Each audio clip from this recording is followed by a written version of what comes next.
ये कहानी है दो राजाओं की। दो राजा बहुत अच्छे दोस्त थे। एक राजा बहुत अमीर था, एक राजा का राज्य थोड़ा छोटा था और वो इतना ज़्यादा संपन्न राजा नहीं था, लेकिन दोस्ती बहुत गहरी थी।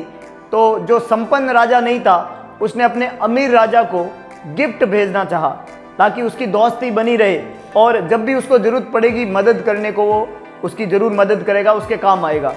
तो उस असंपन्न राजा ने उस संपन्न राजा को दो बाज भेजे गिफ्ट के लिए। बाज बहुत अच्छी नस्ल के बाज थे। तो राजा जब संपन्न राजा ने वो गिफ्ट प्राप्त किए तो उसको बहुत खुशी हुई और वो दो अच्छी नस्ल के बाज जो है अभी भी नए नए बाज थे, उनको उड़ना आता नहीं था, ट्रेनिंग की ज़रूरत थी। तो उन्होंने अपने एक बेस्ट ट्रेनर को बुलाया और उस बेस्ट ट्रेनर को बोला कि इन दो बाज को ले जाओ और इनको बहुत बढ़िया उड़ने वाले, कलाकारी दिखाने वाले बाज बनाओ। वो ट्रेनर ने बोला जो हुक्म राजा साहब। वो उन दोनों बाज को लेके चला गया और उन दोनों बाज को बेस्ट ट्रेनिंग दी उसने। और 1-2 महीने की ट्रेनिंग के बाद में वो ट्रेनर वापस आया और वापस आके राजा को रिपोर्ट किया। राजा ने बोला क्या खबर लाए हो? बोले राजा साहब आपने जो 2 बाज दिए हैं उसमें एक बाज जो है वो बहुत अच्छा उड़ता है, बहुत अच्छी कलाकारी दिखाता है, वो सारे गुर सीख चुका है, कलाकारियों के उड़ने के सारे गुर सीख चुका है। लेकिन एक जो बाज है मेरी इतनी लंबी मेहनत के बावजूद भी वो टच से मस नहीं होता है, वो हिलता भी नहीं है। तो राजा ने बोला और मेहनत करो और कोशिश करो। उस ट्रेनर ने बोला राजा साहब मैंने अपनी तरफ से सारी कोशिश कर ली है, सारी कोशिश उसके सामने बेकार है, उसको कोई फर्क नहीं पड़ता, वो बिल्कुल टच से मस नहीं होता है, वो बाज नहीं उड़ सकता। तो राजा ने बोला नहीं मुझे पसंद नहीं है, आप जाओ कोई भी ऐसे आदमी को बुला के लाओ जो उस बाज को उड़ना सिखा सकता हो और उसको मैं जो मुंह मांगी जो है वो कीमत दे दूंगा। तो उस पूरे राज्य के अंदर जो है बिगुल बजाया गया, ढिंडोरा पिटवाया गया कि कोई ऐसे आदमी को बुला के लाओ जो उस बाज को उड़ना सिखा दे।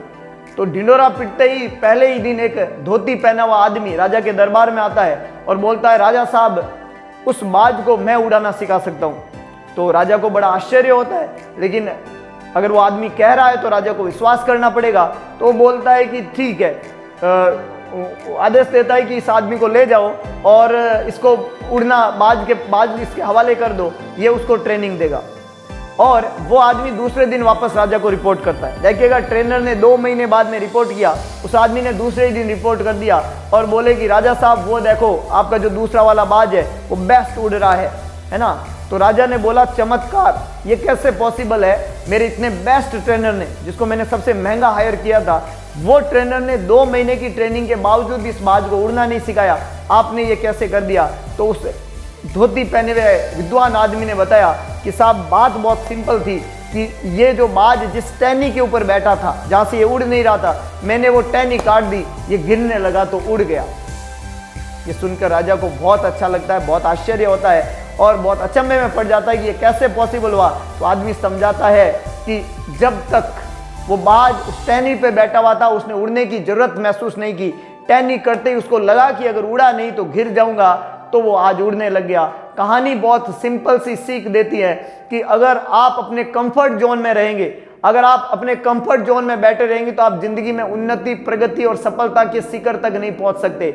आप वही बाज बन जाएंगे जो कलाकारी दिखाने वाला बाज था कभी, लेकिन अभी नई कलाकारी दिखा पा रहा है क्योंकि वो अपने कंफर्ट जोन में बैठा हुआ था, उसको जरूरत ही महसूस नहीं हुई।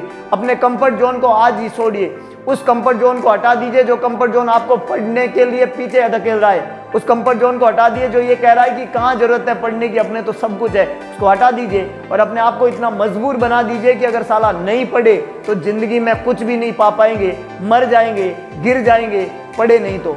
अगर इस तरीके का आपके अंदर एक नई उमंग पैदा होगी, इस तरीके का आपके अंदर एक तूफान मचेगा मन के अंदर, तो डेफिनेटली आपको नींद नहीं आएगी, पढ़ाई आपको करनी ही पड़ेगी। मैं कहता हूँ पढ़ने का मन ना करे तो भी पढ़ना पड़ेगा।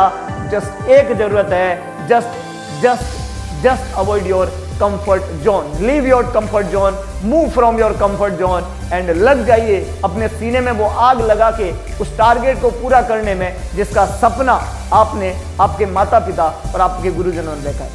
धन्यवाद।